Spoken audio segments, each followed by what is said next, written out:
The manual transmission is dying. Mercedes-AMG, that's not a thing anymore. Audi RS, gone. Porsche, probably gone soon too. But BMW's M division is here with the 2025 M3 with 3 pedals. The question isn't whether you should buy one, it's whether you'll regret it if you don't. What's it like? Buckle up, my friends. Let's go for a drive.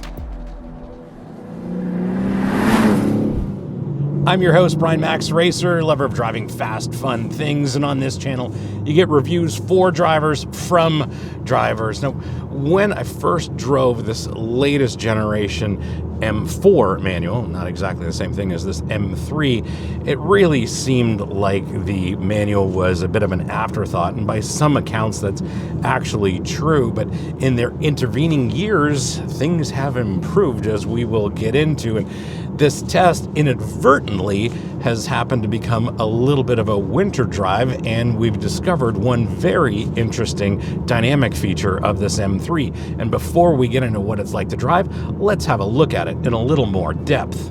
Mechanically, this still uses the same formula that BMW has been using for this generation M3 and M4, but there have been some small improvements. One thing to keep in mind is that the competition with its automatic transmission and xDrive gets a little bit more power for 2025. This M3 non-competition still uses an S58 3-liter Twin-Turbo Inline-6, and it makes 473 horsepower at 6,250 RPM and 406 pounds of torque from 2,650 to 6,130 RPM. Transmission, of course, is a 6-speed manual. There's an M Sport Differential, they call it. That's an electronically controlled limited slip diff. Suspension uses the double joint spring strut setup at the front, multi-link at the rear, adaptive dampers. This does have some formidable brakes. They call them M compound, and they use multi-piston calipers at the front, single at the rear. Steering is electrically assisted, and the ratio is specific to this M3 with the manual. Inside, there's lots of tech. One thing to note is the M-Drive Professional, because it does have a drift analyzer if that's your thing. Standard wheels and tires are 19s at the front, 20s at the rear. Optionally, you can get 19s at the front, 20s at the rear, and curb weight of this M3 manual is 3,840 pounds.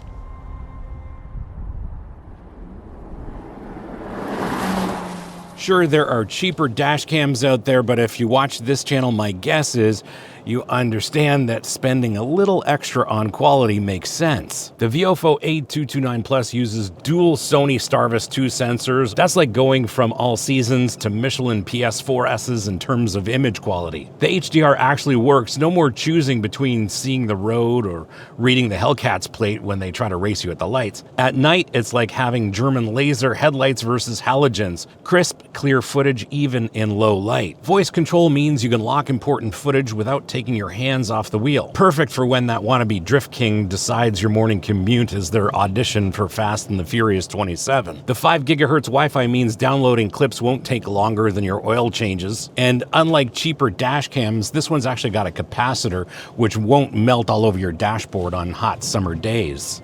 Did you know that 80% of you are not subscribed? Yes, it's true. 80% of you are not subscribed. I checked the data. So if you like the content on this channel, do me a solid, hit that subscribe button, make sure you like this, and if you want to support the channel, please hit up our merch store.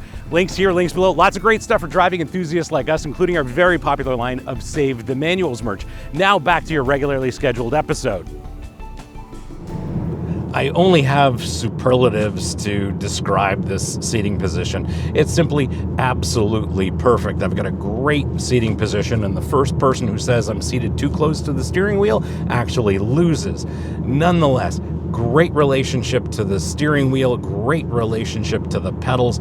Pedals are laid out perfectly for heel and toe. Nice dead pedal from my left foot. Lots of adjustment in the steering column, and this seat is utterly fantastic. It's very comfortable and properly supportive. Very happy here. Got lots of adjustment in the seat. And one of the things I really do like are these extending thigh supports. As soon as I get in an M car, that's one of the first things I adjust, but it's so easy to get a perfect seating position here. Shifters within easy reach, and this is a 2025 model M3, so we've got kind of loads of tech. We've got BMW's latest infotainment system, and basically all of the controls are in there. Climate controls, basically everything. Thankfully, we do have a volume knob, but otherwise expect to find everything in this screen. One of the interesting things they've done for this 2025 model year is integrated some augmented reality into the navigation system. So if you are using the navigation system, you do get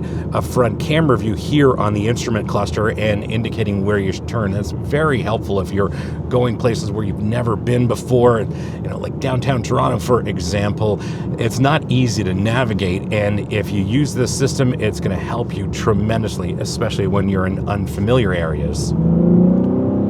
Visibility is excellent, no complaints there, and even though this is an M car with these M mirrors, there's still lots of side view, and on this channel we know if you adjust your mirrors properly, blind spots are a myth, and indeed that is true to form here in this M3. This is a 3 Series after all, so it's got interior volume of a 3 Series. I can actually fit comfortably behind myself in that second row in this seating position, so there's a decent amount of room in that second row. Lots of room here for yourself and your passenger, and typical BMW storage for your stuff. There's a couple of cup holders here and some additional storage forward of those. I love how you can close this when you're not using it. There's some storage here in the armrest, as well as bottle holders and pockets in the doors. Trunk space, typical 3 Series, and right now I've got it filled with all of my camera gear. There's not much additional room in there right now. I heard BMW made the turn signals optional for 2025, and good thing they actually work.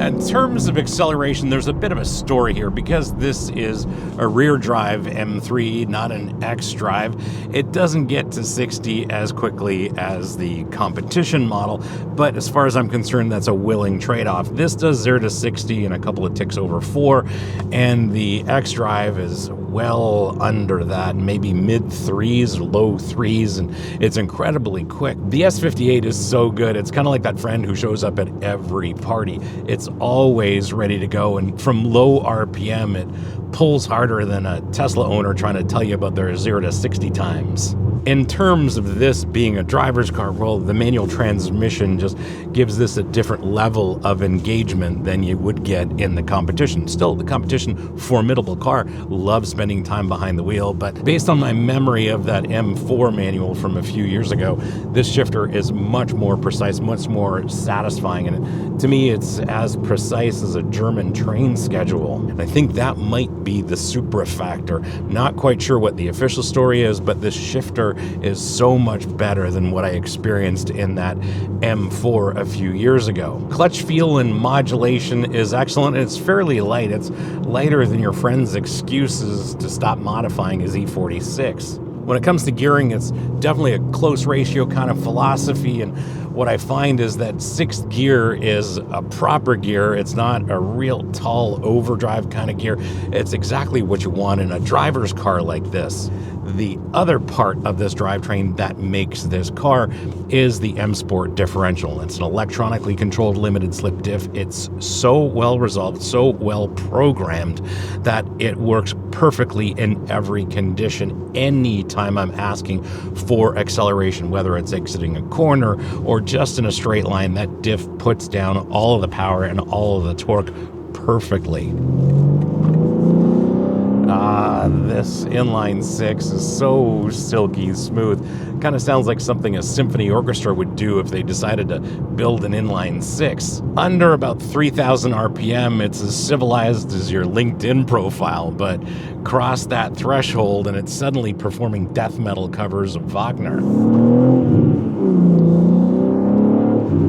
And it completes that soundtrack with enough pop bangs and burbles to add some character, but there's enough of those that'll probably earn you a letter from your HOA if you're not careful.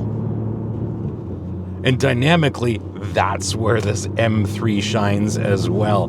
The chassis is so well sorted.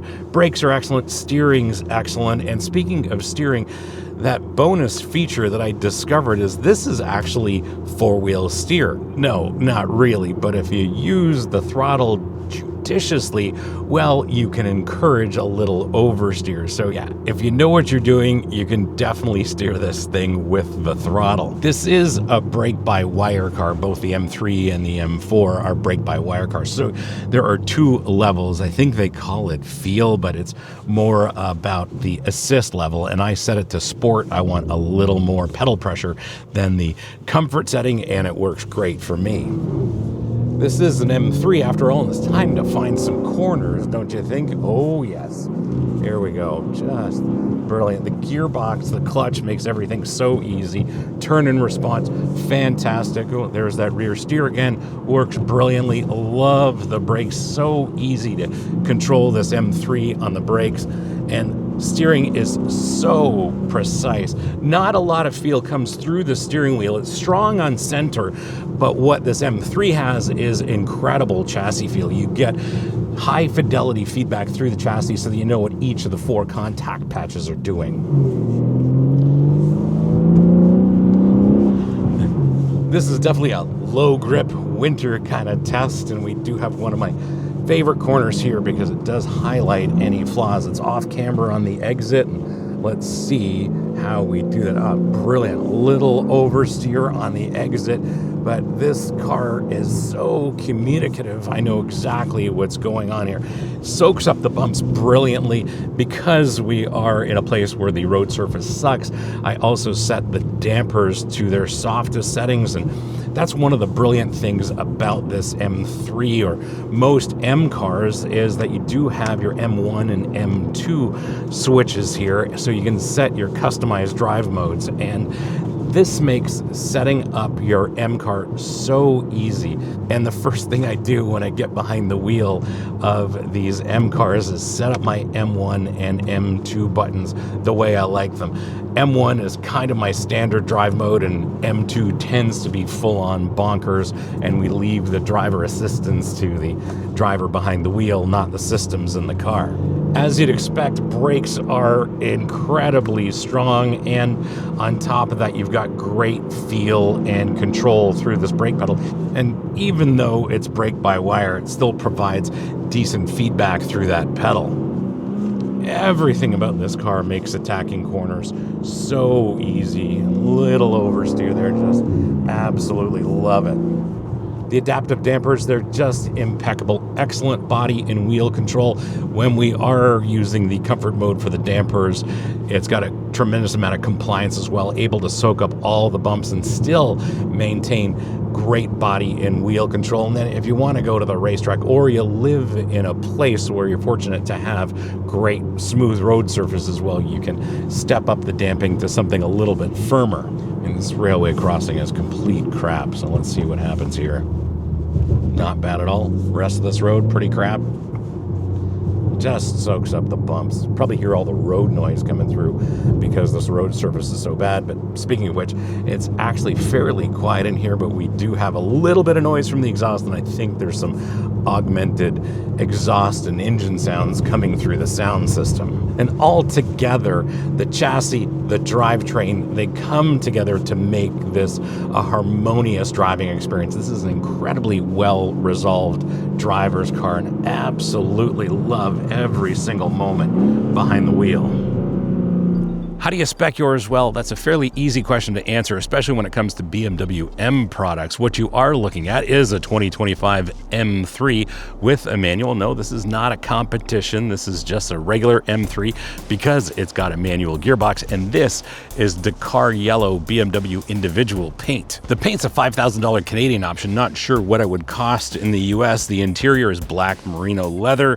Base price in the US is $76,000 as tested, about $82,850. In Canada, it's $92,250 base, and as tested, this is $102,750 before freight and local taxes. When it comes to speccing yours, there are just two considerations. One is make sure you get the performance options because those are all important when it comes to a BMW M car, and after that, simply pick your colors and be happy with your BMW M3.